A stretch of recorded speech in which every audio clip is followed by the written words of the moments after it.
uma ótima noite para você que acompanha a nossa programação. Seja muito bem-vindo a mais uma edição do melhor debate teológico da televisão brasileira. Que privilégio dividir esse momento com você. Seja muito bem-vindo. Hoje, um daqueles temas clássicos do programa que gera muita polêmica. Já prepara o dedo aí para os comentários nas nossas redes sociais, que hoje vai ser daquele jeito, hein? Ó, já está aqui o meu perfil no Instagram, chega por lá também. Mais uma plataforma para a gente poder interagir, conversar, bater papo, tá bom? Vou apresentar os meus convidados e, na sequência, já vamos colocar o tema aí para a nossa conversa. Com muita alegria que nós recebemos aqui nos nossos estúdios o pastor Welder Moreira, ministro da Catedral Assembleia de Deus em Igarapava, interior de São Paulo. Como ele gosta de dizer, é a última cidade no norte de São Paulo, divisa com Minas Gerais. É isso mesmo. É isso mesmo, a última. É isso mesmo, Zeca. Passou dali, já é Minas. Já é Minas. Uma alegria poder retornar ao programa, cumprimentar aqui com a graça e a paz os telespectadores, internautas que nos acompanham. Deus continue abençoando poderosamente. Estamos ali em Igarapava. Passou o Rio Grande, já é Minas. Boa. É a última geograficamente, mas em bênção é a primeira, Glória né, a Deus. pastor? Uma pequena cidade, mas muito abençoada. Povo amável, cidade de amizade. Ó, que legal. Boa. Eu imagino o conflito que é quando o irmão vem para São Paulo. Aguenta o trânsito? No máximo 2 dias. Ontem eu cheguei à noite e é buzina daqui, buzina de lá. Meu Deus, como é que esse povo aguenta? Outro dia o rapaz me convidou para ir num podcast da entrevista e eu perguntei para ele, mas é muito longe, onde que fica, né? Ele falou, não, é perto. Eu falei, tá bom, então eu aceito, porque se pegar muito trânsito eu já chego atormentado no podcast, não consigo ser benção. O trânsito me tira da benção. Não é fácil mesmo, não. Não é fácil, não é fácil. Aqui em São Paulo é cruel. Vida pacata lá no interior, abençoada, glória a Deus. Igarapava, cidade abençoada. Que benção, eu imagino. Todo mundo que veio do interior fala isso mesmo e não troca. Essa é coisa de quem nasce aqui em São Paulo, não que gosta disso daqui, é incrível, é loucura. Vamos passar as informações da igreja, pastor, rapidinho, para quem nos acompanha? Nós estamos ali na Catedral Assembleia de Deus em Igarapava, Rua Saldanha Marinho, 1199. Nossos cultos todas as terças, quintas e domingos.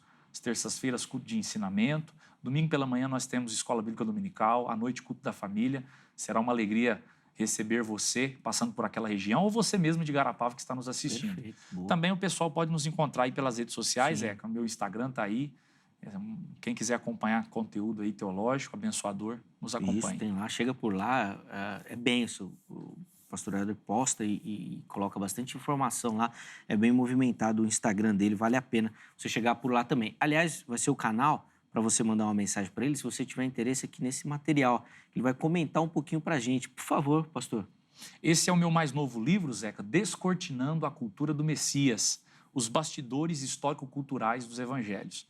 Como exegeta, estudante e intérprete do Novo Testamento, eu sempre percebi algumas lacunas histórico-culturais, especialmente nos evangelhos, que dificultam a interpretação, o resgate da intenção original do autor. Então, 6 anos de pesquisa no regime de pós-graduação, pesquisas também in loco. Estive em Israel fazendo algumas pesquisas há alguns anos atrás. Boa. Resultado nesse livro aí, com uma farta bibliografia, tratando sobre o mundo por trás do texto dos evangelhos. Falando, por exemplo, sobre alguns costumes judaicos, o vestuário, como é que um judeu típico no primeiro século, no tempo de Jesus, se vestia, a mentalidade judaica, alguns conceitos judaicos. Por exemplo, quando Jesus disse, o meu jugo é suave, o meu fardo é leve. O que Jesus estava querendo dizer com isso? Esses e outras informações você encontrará nesse livro aí. 22 capítulos, mais de 240 páginas. Vão edificar o leitor.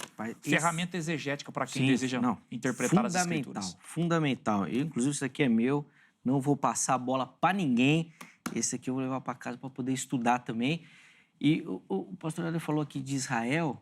Rapaz, fica ligadinho lá no meu Instagram que, pela graça de Deus, agora em 2025, nós vamos armar uma caravana com o Zeca lá em Israel. Vai ser minha estreia em Israel. Tô muito animado, nunca fui.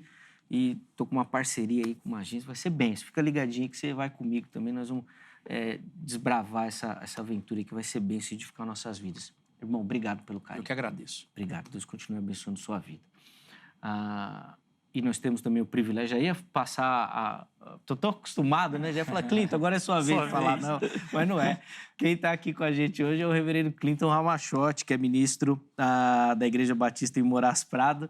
aqui em São Paulo. Reverendo Clinton, obrigado, meu irmão, por aceitar o nosso convite. Seja bem-vindo novamente. Graça e paz. Graça e paz, Zeca, pastor. Agradeço mais uma vez aí pelo convite. Gosto muito de estar aqui, é um ambiente fantástico. Só podia ter umas 2 horas de debate, acho que seria interessante, né? Por todos os temas complexos, né, que a gente precisa aqui desbravar. Mas eu agradeço aí o privilégio, a oportunidade de estar aqui mais uma vez. Espero que seja edificante aí para todos os que acompanharem, todos os que acompanharão. Creio que tem muita coisa aqui boa para a gente poder aprender. E vai ser mesmo. É aquilo que eu costumo dizer, o Vejam Só é só para dar aquele pontapé inicial, para você pegar o gostinho da coisa. Mas tem muito assunto, não é impossível a gente resolver aqui em 1 hora. Informações da igreja, Clinton, por Nós favor. estamos localizados ali no extremo da Zona Sul, tá? Jardim Moraes Prado, por isso que a igreja se chama Igreja Batista em Moraes Prado. Nossos cultos funcionam ali no domingo, 6 horas da tarde, tem a EBD um pouquinho antes, né? 5 horas. Às quartas-feiras nós temos estudo bíblico, que tem sido muito bom, tem sido edificante também. Então, se alguém, né, algum telespectador estiver passando por ali ou for possível, nos faça uma visita. Com certeza vai ser muito bem recebido, muito bem-vindo. E aí a gente pode até também conversar pessoalmente. Sem dúvida. Fica aí o convite também. As redes sociais do Reverendo Clinton já apareceram aí, estão à sua disposição lá no nosso perfil oficial, @programa Vejam Só. Vou falar rapidinho nesse material aqui. Ele já vai jogar uma bomba já no tema, já vai. Fala, Clinton, vamos lá. Não. Esse é um livretinho, tá? É mais informativo, né? Ele vai trazer aí a ideia do sinergismo, né? Da cooperação entre Deus e o homem na salvação, os percursores, né? Desde o começo, os embates que aconteceram, né?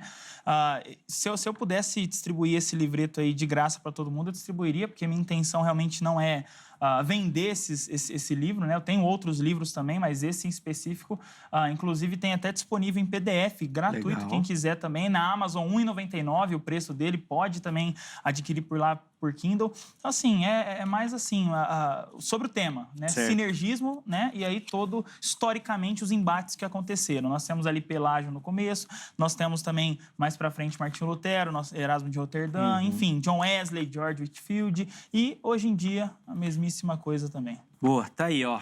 Fica aí a indicação também para você conhecer um pouquinho mais. E esse livro aqui, inclusive, ele vai falar bastante sobre o tema que nós vamos tratar hoje, né? Coloca aí na tela aí, por favor. Não é à toa que o Clinton foi um dos nossos convidados, né? O que nós vamos debater hoje é sobre o livre-arbítrio. O que a gente quer saber é: Deus tem o controle sobre tudo ou temos algum livre-arbítrio? Algum. Essa produção é boa demais. Algum. Não é todo. Cuidado, hein, Éder? Não é todo livre-arbítrio. É só algum, hein? O pessoal é danado. Bom, meus convidados vão responder de maneira introdutória como é que eles pensam aqui. Você vai participar na enquete. Depois nós vamos entrar no nosso debate. Vamos lá, Éder. Você vai ter o privilégio de iniciar. Bom, eu quero começar afirmando que Deus tem o controle total sobre todas as coisas. Entretanto, penso que, na visão calvinista, o entendimento dessa palavra controle total seja divergente daquilo que eu, como arminiano, penso sobre o assunto. Afinal de contas, controle total é uma coisa, mas eu penso que o pastor Clinton vai defender a tese de que esse controle total envolve a determinação de todas as coisas por Deus. E eu, contrapondo a isso, vou defender que, se essa linha for realmente a que o irmão vai defender, ele acaba se tornando, então, Deus acaba se tornando, então, o criador e o determinador também do mal. E aí nós temos um dilema teológico, exegético e também filosófico para o calvinismo resolver. Então, eu defendo aqui que Deus tem sim o controle total, mas que esse controle total, ele diverge, não como Deus sendo o determinador de todas as coisas que acontecem. Ele tem o controle, algumas coisas ele permite, algumas coisas ele determina, mas que não determina todas as coisas. A segunda parte, se temos algum livre-arbítrio... Não determina todas as coisas? Não determina todas as coisas. Tá. Ele tem o controle disso. Não, entendi. Mas não determina todas as coisas. E a segunda parte, se temos algum livre-arbítrio, nós vamos perceber aqui que o ser humano tem sim algum livre-arbítrio. Ele pode decidir algumas coisas, ele pode escolher algumas coisas. Mas no que tange à salvação, realmente o arbítrio humano está corrompido, contaminado pela natureza pecaminosa. Mas aí o arminianismo tem uma forma de explicar como Deus opera para libertar esse arbítrio mediante a graça. Okay? Restaurando ele, né? Exato, restaurando esse arbítrio. É interessante fazer essa distinção entre a questão soteriológica de salvação e decisões corriqueiras do cotidiano. Boa. Vamos lá, Clinton, como é que você responde a nossa pergunta tema aí? Eu respondo que Deus ele tem controle total, absoluto sobre todas as coisas. E o homem tem sim arbítrio, né? Talvez a grande discussão desse assunto seja as definições, certo? Então, antes de qualquer coisa, quando nós pensamos em arbítrio, nós estamos pensando em algo relacionado a arbitrar, a decidir. Então, se o homem tem, em certo sentido, essa capacidade de arbitrar, de decidir livre, aí a gente tem uma série de problemas com vários textos bíblicos do Antigo, do Novo Testamento. Então, o ponto que eu vou defender aqui é que o homem tem, sim, vontades, e aí, indo contra qualquer tipo de pensamento ou de ensino que não traga fielmente o que se ensina por soberania de Deus, por responsabilidade humana, nós cremos que o homem tem, sim, a vontade, o homem tem, sim, desejo, o homem ele faz escolhas o tempo todo, cotidianamente. O homem faz escolhas que envolvem o âmbito espiritual, o âmbito comum, né, humano, e todas essas escolhas são influenciadas, certo? Esse é o ponto que eu vou defender. Em certo sentido, o homem hoje, ele já nasce inclinado a algo, então ele já não é livre, certo? Mas nós temos o exemplo de o próprio Adão e Eva, que não havia influência interna, a influência veio externamente. Então, de toda forma, não há liberdade hoje, nesse sentido. Hoje? Nesse sentido. Tá bom. Adão e Eva, eu creio, né, não tinham... Como você falou, próximo do exemplo... Adão e Eva, realmente, eles não tinham... Não tem como a gente dizer isso, né? Senão a gente vai rasgar Gênesis 1, 2, 3 aqui. Não é esse o ponto. Adão e Eva, eles não tinham inclinações internas. Hoje, conforme Tiago, capítulo 1, vai dizer, o homem já nasce inclinado a ser ali tentado pelas suas próprias cobiças. Não há mais essa liberdade de arbitrar. Hoje, o homem arbitra inclinado, sempre, a alguma coisa. Tanto por fora, pelo meio em que ele está, pelo meio em que ele vive, quanto por dentro, que é a natureza do pecado. Do pecado já. E nem na ação da graça, na ideia calvinista, não tem uma restauração do arbítrio? Da vontade, sim. A vontade agora, mas ainda assim ela não é livre. Ela é inclinada pelo Espírito Santo agora. Então, em momento nenhum ela é livre. Ela sempre tem alguma influência. Esse aqui é o ponto. Isso torna o homem um robô? Pelo Espírito. Uma marionete? É falácia também. Não, de jeito nenhum. Vamos ver o que o Helder acha disso daí, se é ou não. Deixa eu colocar na tela a enquete aqui, na sequência o pastor Helder já vai comentar. Acesse @programa Vejam Só. Aliás, segue o nosso perfil lá. Tem muita gente que assiste o programa, que passa por lá, que vota, que participa, que não segue ainda. Chega por lá, dá essa moral aí também. Vamos fazer essa comunidade crescer e bombar nas redes sociais. Você segue tanta coisa no Instagram, né? Segue o Vejam Só também. Dá essa moral pra gente lá, beleza? Põe na tela aí a pergunta. Simples, direta e objetiva. Temos livre-arbítrio? Vamos ver as opções. Sim, somos livres para fazermos escolhas. Segunda opção, não. Nossas escolhas estão sob o controle de Deus. Terceira opção, não sei, não tenho certeza, estou em dúvida. Vá lá, vote, participe, justifique, comente. Vamos ajudar aí a construção do Vejam Só, tá bom? Pastor Helder, a palavra está com o irmão. Eu só queria saber, em primeiro lugar, para que nós possamos colocar cada coisa no seu devido lugar, sobre se o irmão subscreve, acredita que esse controle total de Deus é Deus determinar todas as coisas. Em um certo sentido, sim. Então, você acredita que Deus determina todas as coisas? Sim. O irmão acredita que Deus determinou a queda? Sim. Então, veja só.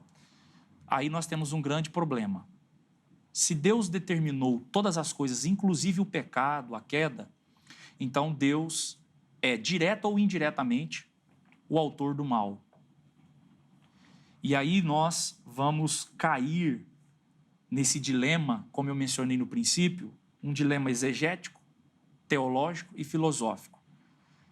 Exegético porque você tem textos que mostram que o homem, ele toma suas decisões dentro da vontade permissiva de Deus. Teológico porque se Deus determina todas as coisas, inclusive determinou a queda, se Deus determina todas as coisas, então quem está sendo assassinado agora por um criminoso, Deus determinou isso. Se uma criança agora está sofrendo nas mãos de um pedófilo e Deus determinou isso, Deus determinou que um estuprador fosse lá e estuprasse a sua vítima, então nós temos um problema teológico, afinal, Deus se torna um monstro moral. Ele se torna o autor do mal. E a Bíblia diz em Tiago 1:13 que Deus não pode realizar o mal, mesmo indiretamente. Então, veja só, na visão arminiana, o que é soberania para nós? Vamos definir aqui o que é soberania. Na visão calvinista, soberania é o fato de Deus determinar todas as coisas. Estou correto? Também. Então, se Deus determina todas as coisas, ele é soberano. Não apenas isso. Na visão arminiana, Deus é soberano no sentido de que nada, de forma nenhuma, jamais pode acontecer sem que Deus permita. Então, há uma diferença abissal gritante aí. Deus é soberano no sentido em que nada, absolutamente nada, acontece sem que ele permita. Mas ele não determina todas as coisas, embora determine algumas. E aí eu queria só interrogar ao pastor Clinton sobre essa questão. Como sair desse dilema exegético, teológico e filosófico? Se Deus determina todas as coisas, determinou inclusive a queda, como que Deus vai continuar sendo Deus, não tendo o seu caráter maculado, não tirando Tiago 1:13, que Deus não pode tentar ninguém, não pode ser nem indiretamente o autor do mal, e ele ainda assim vai determinar todas as coisas? A gente tem que definir os termos, né? Quando se fala em autor do pecado, de uns anos para cá, até no meio reformado, isso deu uma briga ali, porque algumas pessoas batiam o pé, diziam que Deus é o autor do pecado, outras que não. Então, a questão toda é definir o termo. O que seria autor? Em que sentido Deus é autor? Deus é autor no sentido de que ele pratica o pecado? Ou Deus é autor no sentido de ele determinar o pecado? Ele determinar meios para que o pecado aconteça? Eu enxergo na Escritura perfeitamente que Deus realmente ele não pode praticar aquilo que é mal, aquilo que é pecaminoso. Por quê? Porque não há nada, né, que Deus faça, e aí eu trazendo um ponto aqui, a vontade de Deus nunca será contra quem ele é, nunca será contra o próprio caráter dele. Então, diante disso, Deus ele não pratica pecado, ele não pratica mal algum. Agora, o fato dele determinar a queda, ou se, como foi dito, ele permite a queda, isso é um dilema que não é só um dilema calvinista, né? Isso é um desafio, né, por parte de qualquer um que se diz cristão. Qualquer pessoa que fala assim, não, eu consigo explicar desse jeitinho, faço, porque a permissão resolve o problema? Em certo sentido, Deus poderia ter impedido. Por que ele não impediu a queda? Não resolve. Ele determinou? Sim, mas em que sentido ele determinou? Então, são vários pontos aqui. Então, trazendo nesse ponto de macular o caráter de Deus, não fecha, porque Deus está acima da própria lei que ele deu. Nós temos no Antigo Testamento a ordem de Deus para invadir cidades e acabar com populações, inclusive crianças ali. Nós temos o dilúvio, que inclusive eu tenho certeza, né? Não sei se os irmãos pensam assim também, mas eu tenho certeza que no dilúvio crianças morreram, muitas crianças morreram. Então, assim, isso macula o caráter de Deus, faz de Deus alguém praticante do mal? Quem que define o que é mal para Deus? Quem define o que é pecado para Deus? É Deus quem traz essa definição. Essa definição vem de Deus para o homem. Agora, os exemplos que foram citados, ao meu ver, exemplos emocionais, né, sobre estupro de criança e tudo mais, Deus determinar isso, eu enxergo na Escritura o pior ato, o ato mais cruel, humanamente falando, em toda a história. Lá em Atos 4, é dito que, Atos 4, versículo 20 e 6 diz assim, ó, levantaram-se os reis da terra e os príncipes se ajuntaram a uma contra o Senhor e contra o seu ungido, porque verdadeiramente contra o teu santo filho Jesus, que tu ungiste, se ajuntastes não só Herodes, mas Pôncio Pilatos com os gentios e o povo de Israel. Mataram Jesus, mataram Jesus. Que ato cruel que é matar Jesus, matar o inocente, o único homem inocente que pisou na face da terra. Ele foi morto, injustamente. Porque ele pagou pelos nossos pecados. Então, humanamente, a morte de Jesus ela não é justa. Versículo 28 diz, para fazerem tudo o que a tua mão e o teu conselho tinha anteriormente determinado que se havia de fazer. Então, será que Deus cometeu pecado? Será que Deus teve alguma atitude má? Não. Ele matou o próprio filho. Ele pregou o próprio filho na cruz. Isaías 53, que é um outro texto, vai dizer que agradou a Deus moê-lo. Então, será que Deus fez algo ruim? Não, talvez o problema nosso esteja na ótica como nós enxergamos as coisas. Talvez o nosso senso de bom e de mal, o nosso senso de pecaminoso e de não pecaminoso esteja maculado aí por conta do pecado e nós somos limitados a enxergar isso. Mas em momento nenhum Deus ele age pecaminosamente, ele pratica algum mal. Deus é santo, santo, santo. Isaías vai dizer, narrando ali o trono de Deus com serafins, santo, santo, santo, imaculado, perfeito, justo, em momento nenhum, nada é capaz de manchar o caráter de Deus. Foi boa essa daí. E aí, ué? Deus é santo, santo, santo, mas ainda assim foi lá e falou assim, está determinado que você não tem escolha, você vai cometer o pecado. Novamente, nós temos aqui aquilo que nós chamamos de contradição. Não tem como fugir disso. Isso é uma contradição. A questão da permissão de Deus. Se Deus permitiu, por que ele não impediu? Ele não impediu justamente porque ele deu liberdade ao homem de escolher. A Bíblia ensina que Deus soberanamente, sem diminuir a sua soberania, deu ao homem o poder de se rebelar contra ele.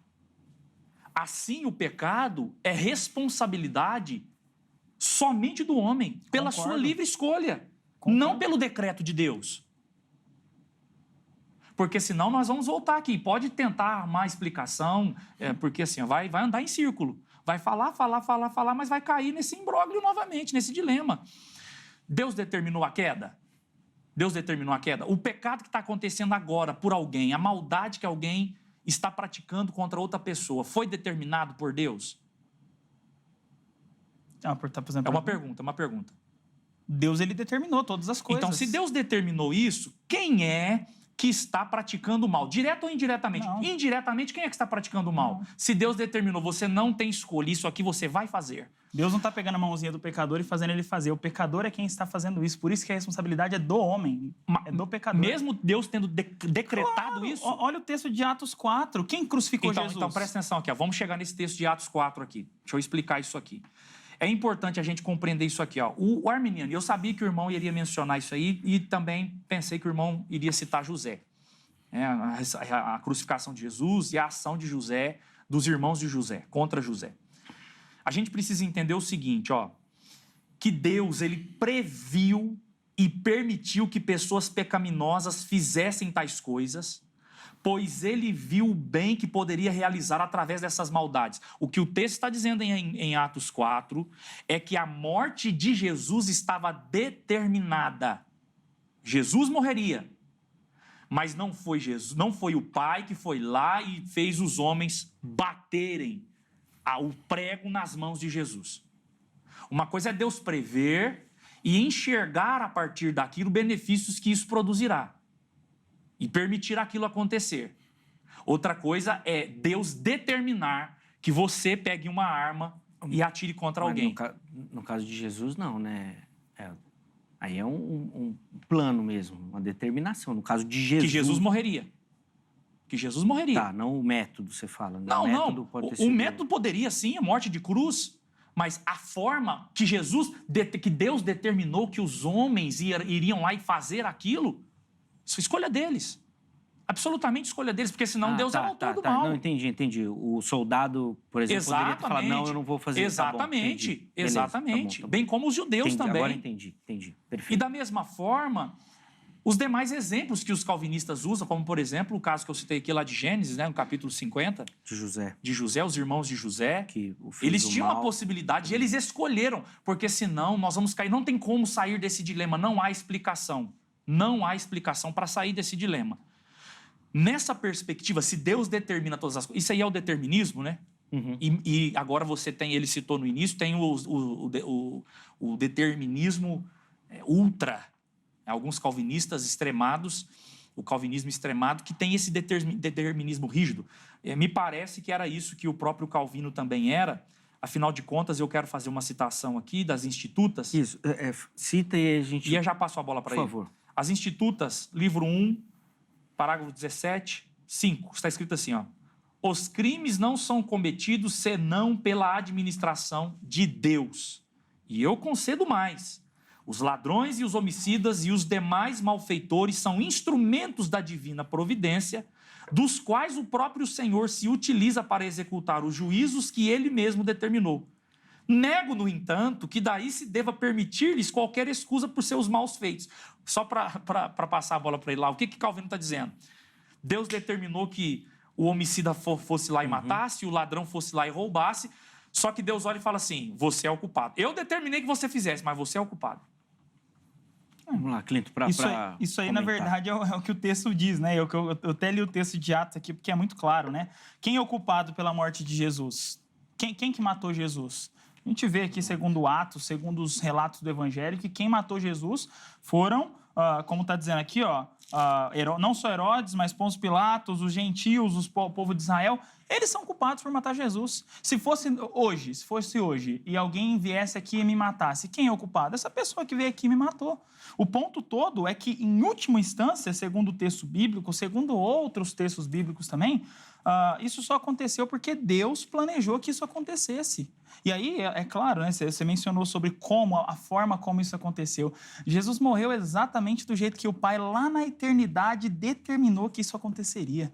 Jesus, ele foi para a cruz, ele foi morto, e Pedro vai dizer isso lá no capítulo 1, ele vai dizer de maneira fantástica que o Cordeiro de Deus, ele foi conhecido antes da fundação do mundo. Então, quando que Jesus morreu? Em que momento que Jesus morreu? Na mente do Pai?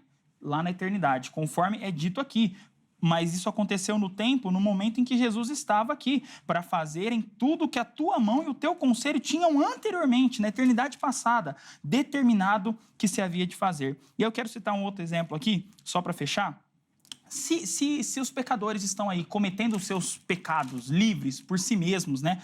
Eles não estão debaixo do controle rigoroso de Deus, o que seria um absurdo, né? Porque se os homens estão aí fora do controle absoluto de Deus nesse sentido, a gente vai viver um inferno na terra, né? Então, não é isso que a realidade traz. Gênesis capítulo 20, eu não vou ler nem o texto todo, mas contexto aqui... Abimeleque, tá? E aí a gente tem versículo 6 dizendo, e disse-lhe Deus em sonhos, bem sei eu que na sinceridade do teu coração fizeste isso, e também eu te tenho impedido de pecar contra mim, por isso não te permiti tocá-lo. Agora imagina só, será que Deus só impediu ele de cometer pecado? Será que Deus, sei lá, ele esqueceu de impedir outras pessoas? Deus estaria ferindo o livre-arbítrio aqui, nesse momento? São perguntas aí que surgem. Eu creio que não. Isso se harmoniza perfeitamente com todo o texto bíblico. É o que eu disse, se você disser que a queda é permissão, você não resolve o problema, porque você começa a levantar vários questionamentos. Você disse que determinou?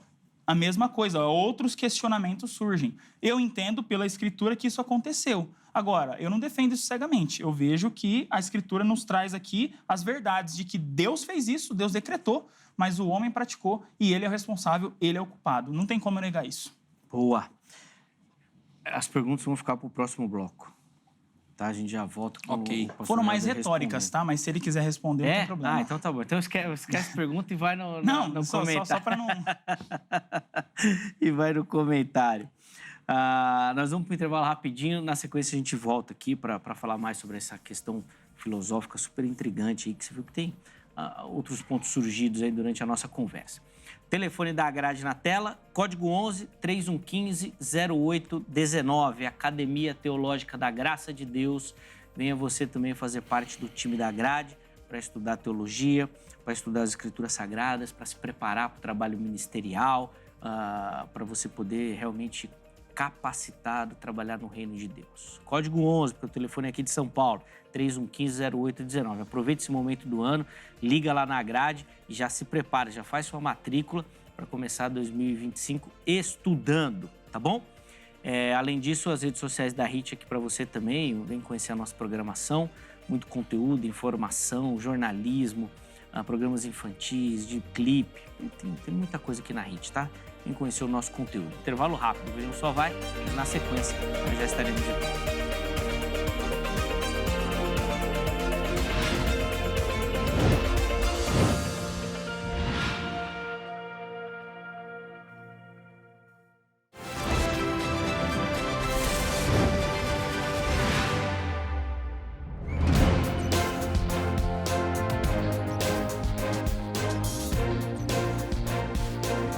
Muito bom, já de volta aí com o Vejam Só, intervalo rapidinho na nossa conversa. Hoje falando sobre as questões relacionadas à soberania de Deus, livre-arbítrio, se elas conseguem caminhar juntas, se uma exclui a outra, se é soberania, é livre-arbítrio, como é que tudo isso funciona, essa questão filosófica e como a Bíblia nos ensina.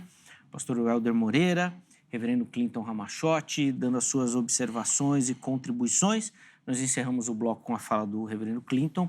O pastor Welder vai ter o privilégio de iniciar esse bloco também falando. Por favor, pastor. Bom, quero afirmar aqui que, embora o nosso irmão e os calvinistas tentem explicar, como eu falei, é um círculo vicioso porque você não consegue sair disso, né? Por mais que você tente encontrar, eu torno a repetir, algumas coisas Deus determinou, mas não todas as coisas.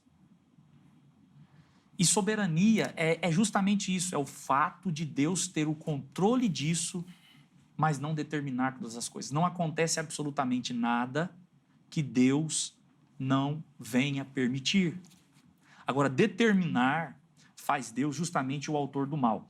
E quando Deus se torna essa figura, eu uso a frase de John Wesley. O John Wesley disse sobre essa imagem traçada pelos calvinistas que Deus acaba se tornando pior que o diabo. Porque Tiago, capítulo 1:13. O que diz Tiago 1:13? O que diz Tiago 1:13? Tiago 1:13 vai dizer aqui para nós. Olha o que diz Tiago 1:13. Ninguém sendo tentado diga, de Deus sou tentado, porque Deus não pode ser tentado pelo mal e a ninguém tenta. Deus não pode ser, direto ou indiretamente, o autor do mal. Mas e em relação à questão das coisas ruins que acontecem? Liberdade humana. Nós percebemos pelas Escrituras que o homem tem sim um certo grau de liberdade, inclusive para fazer coisas boas. Vocês concordam com isso? Que o ser humano tem sim liberdade para fazer algumas coisas boas? Porque senão, se os irmãos não concordarem comigo, nós temos que rasgar Lucas 6. Porque olha o que diz Lucas 6, versículo 33. Olha o que diz Lucas 6, 33. E se fizerdes bem aos que vos fazem bem, que recompensa tereis? Também os pecadores não fazem o mesmo? Jesus está dizendo que um pecador pode fazer um bem. Então, o ser humano tem sim uma liberdade, inclusive para fazer algumas coisas boas. Ele pode, por exemplo, vou usar aqui um exemplo hipotético, ele pode, por exemplo, fazer uma coisa boa de pegar uma senhora idosa e ajudá-la a atravessar a rua no semáforo. Um pecador pode, inclusive, passar por um morador de rua e estender a mão e, de alguma forma, ajudá-lo. É um bem? É um bem que aí a gente vai entrar na intenção, né? Porque, por exemplo, se ele faz para pagar os pecados dele, aí é o mal, né? Independente disso, se é para a intenção do coração, independente disso, todas as pessoas fazem as coisas motivadas só por isso. Existem pessoas que são até ateias, ateus, nem sabem de Deus, mas praticam o bem, fazem bem, ajudam pessoas, praticam o bem. Aliviar a consciência. Então, veja só, por que Deus permite? Porque o homem tem liberdade. Aonde que é o problema da liberdade humana? É quando o homem busca a Deus. Ali há um problema, porque a inclinação do homem é mal. Mas isso não significa que ele não tenha liberdade para fazer, em alguns momentos, ou em boa parte da sua vida, coisas boas, satisfatórias.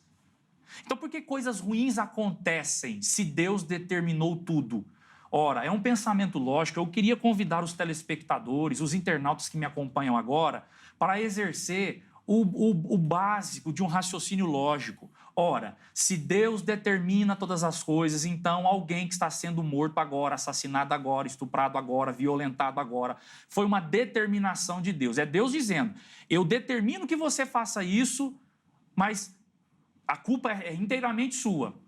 É como eu mandar alguém roubar um banco e a pessoa vai presa e eu falar, a responsabilidade é inteiramente sua. Não, eu fui amando de alguém. Ou eu mandei alguém matar outra pessoa. Aí prende a pessoa que matou e aí descobre quem foi o mandante. Até a nossa lei humana trabalha assim, está no âmbito jurídico isso, descobrir quem foi o mandante. Então, observe isso. Deus não pode ser o autor do mal. E por que ele não pode ser o autor do mal? Porque vai contra o seu caráter. Ele é um Deus santo que não pode realizar o mal. E nem preparar o ambiente para que o homem caia. Porque essa é a tarefa de Satanás, Tiago vai dizer. Deus a ninguém tenta. Beleza. Sobre o ponto que ele trouxe de John Wesley, só fazer um comentário. Em outras palavras, realmente, muitas pessoas desconhecem, uma parte em que ele fala do sermão Graça Livre dele, e ele vai dizer exatamente que o Deus que predestina, que decreta, ele é pior do que o diabo. E isso mostra que nós cremos em Deus diferente, então. Porque se o meu Deus ele é pior do que o diabo, então não faz muito sentido. Então, só queria deixar essa reflexão nesse sentido. O segundo ponto aí é com relação à questão do que é mal, né? É o que eu falei. Deus, lá atrás, lá no Antigo Testamento, a gente tem o dilúvio, a gente tem Deus ordenando que fossem mortas pessoas de cidades, incluindo bebês que estavam no peito. E aí, várias outras coisas. Tem uma outra citação aqui de 2 Samuel, capítulo 12, onde é dito assim, portanto, agora a espada jamais se apartará da tua casa, porquanto desobedeceste a minha palavra e tomaste a mulher de Urias, o heteu, para que ela se tornasse tua mulher. Assim dizia Yahvé, na tua própria casa farei surgir a desgraça contra ti. Tomarei as tuas mulheres debaixo dos teus olhos e as darei ao teu próximo, que se deitará com as tuas mulheres à luz deste sol. Tu agiste as ocultas, mas eu cumprirei tudo que hoje vos anuncio perante a face de todo Israel e a plena luz do dia. Segundo a nossa ótica, que coisa terrível, malvada, ruim de se fazer com alguém. Como que você faz algo ruim desse jeito para alguém? Mas espera lá, quem está fazendo isso é Deus. E Deus ele não está debaixo de lei alguma. Ninguém, jamais, nunca disse para Deus, se o Senhor mandar matar alguém, é pecado. Se o Senhor mandar matar alguém, é mal. Ninguém, jamais. Deus está acima da lei. Ele é o legislador. Ele é quem determina se algo é pecado ou não. Ele é o que determina se algo é certo ou errado. Então, às vezes fica parecendo assim, né? Que o calvinismo é que tenta colocar Deus numa caixa, tenta colocar Deus como sendo, então quer dizer que ele não consegue, a soberania não consegue conciliar com o livre-arbítrio do homem? Não, pelo contrário, Deus ele é Deus. Só que a gente não pode também inferir coisas a Deus que não tem nada a ver com ele. Isso aqui é algo pecaminoso? Mandar matar cidades lotadas de crianças, inclusive bebê de peito, mulheres, é algo pecaminoso? Segundo o homem, humanamente falando, terrível. Terrível. Então, mas e Deus? Deus mandar fazer isso. Então, Deus ordenar que isso fosse feito. Porque Deus ordenou. Deus ordenou isso lá no Antigo Testamento, isso está nítido. Deus ordenou a morte de milhares de pessoas no dilúvio. Aqui também é a mesma coisa. Então, o pastor Ele Clinton... no juízo, né? Exatamente isso. O problema do grande problema exegético nessa visão que o irmão acabou de esboçar é que esses fatos citados são juízos divinos e Deus pode sim determinar juízos. Isso é claro sobre bebês de peito? Claro. É? Claro.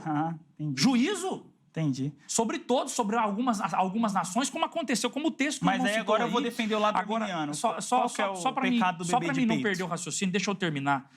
Veja só. Deus permite o pecado e extrai o bem a partir do mal. É isso que Deus faz. Deus permite o pecado, mas não determina o pecado. E ele extrai o bem a partir do mal. Veja só, caso contrário, quem de fato é o verdadeiro pecador? Se Deus determina, inclusive, o pecado, ele vai ser o pecador também. Deus pode sim, veja só, Deus pode sim permitir algum tipo de sofrimento. não promovendo o mal, mas permitindo. Hebreus 5:8 aí. O que está escrito em Hebreus 5:8? Que o filho aprendeu por aquilo que padeceu. Então Deus pode sim permitir o sofrimento, porque visando extrair coisas boas daquilo. Isso acontece na vida de um cristão.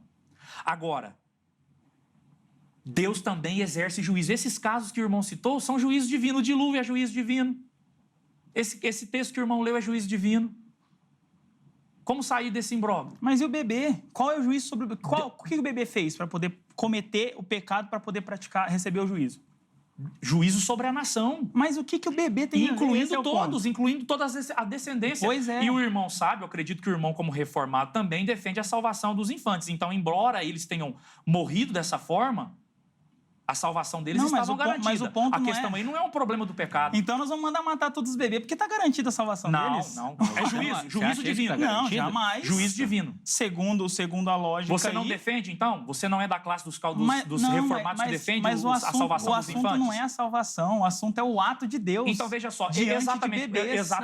Não, mas o assunto não é esse, não. O assunto é o controle de Deus e se o homem tem alguma liberdade. Eu estou propondo aqui, o que o irmão está citando aí é juízo divino.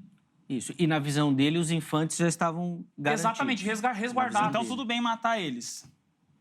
No juízo divino, tudo bem, dentro do plano soberano de Deus. Ora, é difícil para o irmão que crê na soberania de Deus entender isso, mas não é difícil para o irmão acreditar que Deus determinou a queda. Adão, você vai pecar e não tem escolha para isso. Na verdade, é uma contradição sem fim. Não, é uma contradição sem fim. É muito até fácil para mim, porque eu entendo que Deus ele exerce a vontade dele sobre o homem, ele não tem que dar justificativa para ninguém. Eu não coloco Deus no divã e fico interrogando, olha, a atitude do senhor aqui foi pecaminosa e aquela atitude do senhor ali, o senhor não pode fazer isso. É como se eu virasse para Deus, o senhor não pode fazer isso. Quem sou eu para dizer que Deus não pode fazer isso? O homem não é nada, mas veja só, então não precisa de Bíblia.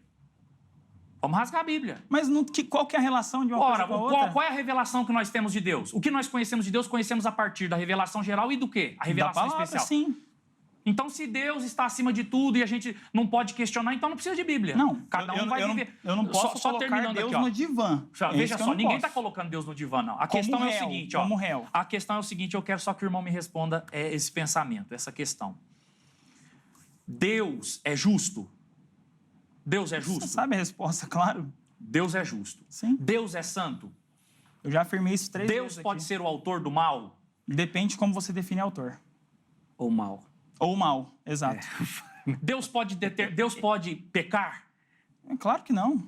Então, quando ele fala para Adão, está determinado que você irá pecar. É Deus quem está pecando? É claro, indiretamente. Ué. Não, isso é você quem está dizendo. Não, eu que estou dizendo. Então aqui, olha só, o texto que eu li de Atos 4 é o texto que dá o checkmate nessa questão, não tem jeito. E aí, a morte de Jesus foi um ato pecaminoso? O mesmo texto de Atos? Então, os homens pecaram. Deixa eu ler o texto de Atos, então. Então, vamos lá. O texto de Atos que o irmão citou aí. Atos 4 e 10. Antes de falar da determinação de Deus, Atos 4 e 10, Pedro vai dizer assim, ó. Seja conhecido de vós todos e de todo o povo de Israel que em nome de Jesus Cristo, o Nazareno, aquele a quem vós crucificaste. Quem é que crucificou? Sim, os homens, já falam mais pra frente. Então, ok. Agora, Atos capítulo 5. Atos capítulo 5. Verso 30. O Deus dos nossos pais ressuscitou a Jesus, a qual vós mataste. Quem é que matou? Os homens. Então está resolvida a questão.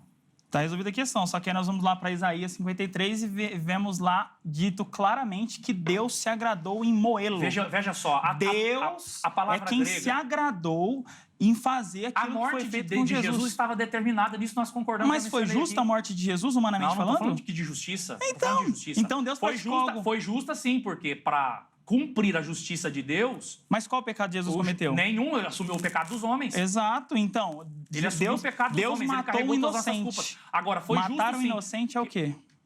Como é que é? Matar o inocente é o quê? Ele se fez pecado por nós, Paulo disse isso. Mas matar o inocente é o quê? É um ato bom ou um ato pecaminoso? Aí você vai falar, depende de quem está fazendo. Se Deus é quem está fazendo isso, é diferente. É isso que eu estou trazendo aqui desde o começo. Mas veja só. Eu estou trazendo isso desde o começo, porque existe uma diferença. O grande problema é que o seguinte, você está pegando a determinação de Deus para a morte de Cristo, quantos mais vão morrer para cumprir a justiça de Deus como Cristo morreu? Mas esse Quantos mais? Só me responde. O maior não é uma pecado pergunta da retórica. história. É o Eu maior não estou pecado fazendo de a todos. dialógica de Sócrates não para te pegar, não. É uma pergunta sincera. Mas nem eu tô fazendo Não é capciosa. Veja só, a pergunta é: quantos mais precisarão morrer para cumprir a justiça de Deus? Nenhum. Um só. Jesus Esse é o morreu. problema calvinista, é pegar um caso isolado que foi determinado por Deus e estendê-lo para tudo. Porque quando você faz isso, você torna Deus um monstro moral. E aí, é o que nós mencionamos aí.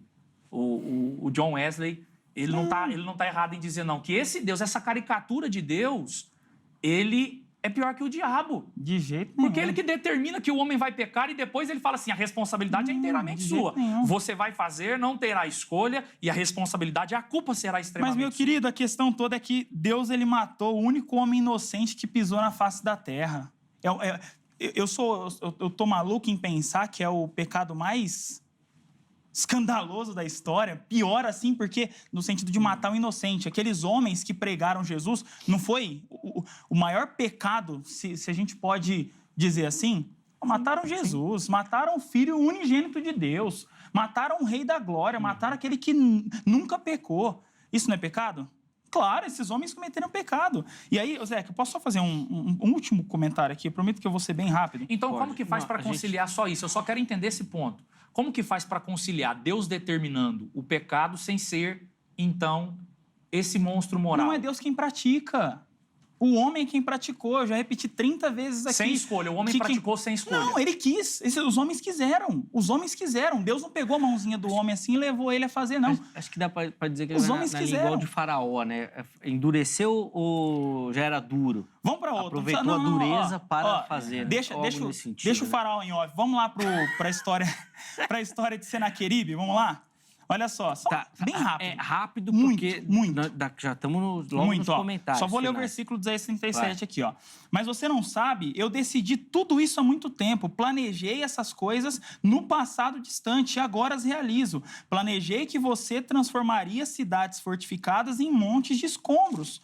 Por isso, seus habitantes perdem as forças e ficam assustados e envergonhados. São frágeis como a relva, indefesos como brotos verdes em tenros. São como capim que surge no telhado queimado antes de crescer. Mas eu conheço bem. Sei onde está e sei de suas idas e vindas. Sei como se enfureceu contra mim. E por causa de sua raiva contra mim e de sua arrogância que eu mesmo vi, porei minha argola em seu nariz e meu freio em sua boca. Cadê o livre-arbítrio dele?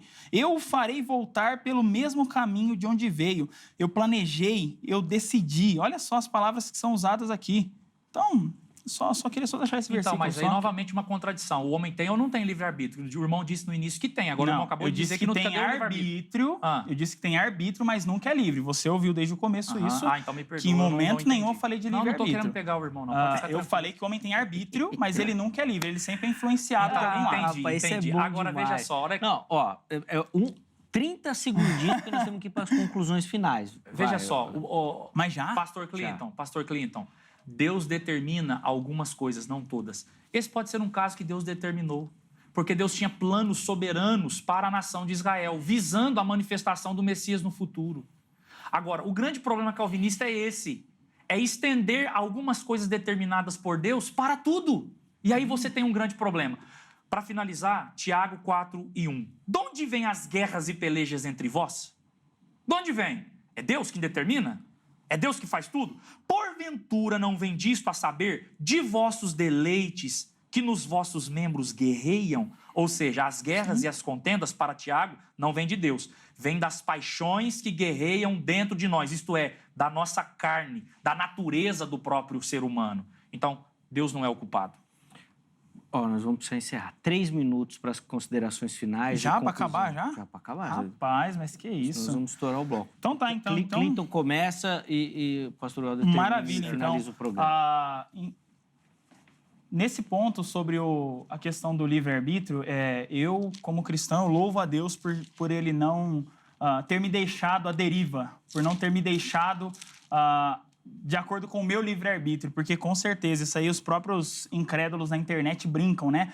Nossa, se Deus deu livre-arbítrio, a gente está fazendo isso aqui e tudo mais, então é um escândalo até para quem não é crente. Então, eu louvo muito a Deus, porque o homem ele não tem liberdade, porque a vontade que hoje habita no meu coração, regenerado, é a vontade de buscar o Senhor. Isso veio dele, a glória é toda dele. E aí eu quero deixar simplesmente o versículo de Apocalipse 17, o trecho de Apocalipse 17.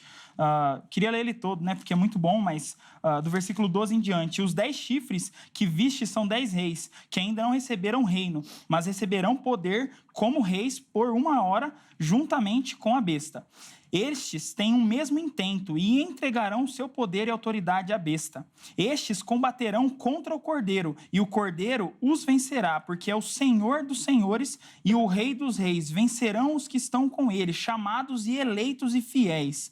E disseram-me: as águas que viste, onde se assenta a prostituta, são povos e multidões e nações e línguas. E os 10 chifres que viste na besta são os que odiarão a prostituta e a colocarão desolada e nua, e comerão da sua carne e a queimarão no fogo. E o versículo 17 diz: porque Deus tem posto em seus corações que cumpram o seu intento e tenham uma mesma ideia, e que deem à besta o seu reino até que cumpram as palavras de Deus. Deus é soberano sobre tudo, sobre o começo, o meio e o fim da história. Deus, ele reina ativamente e absolutamente sobre cada decisão humana. Os homens escolhem, os crentes são chamados, inclusive, à responsabilidade de escolher de forma que agradem a Deus, mas nós nunca podemos esquecer que Deus está reinando, inclusive sobre as nossas escolhas, nos direcionando. Nós pedimos direção para Deus e depois queremos exigir o nosso livre-arbítrio. Que Deus nos livre disso aí e que cada vez mais que a gente se aprofundar nessas verdades que nós pensamos aqui, nós possamos nos dobrar diante de Deus e reconhecer que realmente nós temos um arbítrio falho, debilitado, mas que Deus ainda inclina esse arbítrio para obediência a Ele. Amém, Clinton. Obrigado, meu irmão, de novo pelo carinho. Os contatos do Clinton à sua disposição no nosso perfil oficial do Instagram, no @programa Vejam Só. Não só dele, mas da igreja também, para você acessar e pegar outras informações. Pastor Helder, 3 minutos para o irmão também. Então, veja só, novamente ele usa um texto que fala que Deus determinou algumas coisas. Torna a repetir ao telespectador internauta que me assiste. Deus determina algumas coisas, mas não todas as coisas. Caso contrário, se Deus inclina as decisões, como o nosso irmão mencionou, todas as decisões humanas, então Deus está inclinando alguém agora para praticar algo horrendo. Isso é muito perigoso. Deus se torna um monstro moral, e isso ele não é. Deus é um Deus justo, santo, perfeito.